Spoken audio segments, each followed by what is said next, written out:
In the fourth day, God made two great lights, the sun to rule during the day, the greater light, and the lesser light to rule during the night, like stars. Can you see Jesus in the fourth day of creation? We know that Jesus is the S-O-N, Son of Man. But did you know that Jesus is also the S-U-N of righteousness, according sa Malachi 4 verse 2? Stars only shine in darkness. Sa mga mahirap na sitwasyon, nananatiling mapagmahal ang mga tagasunod ni Jesus. In stressful situation, God's stars are the most thankful people you will ever meet.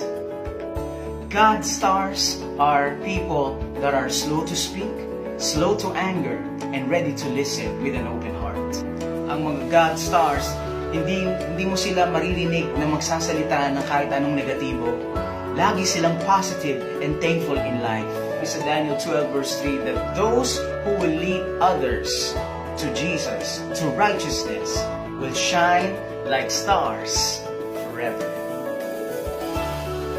Thank you everyone, and may your light shine like stars forever.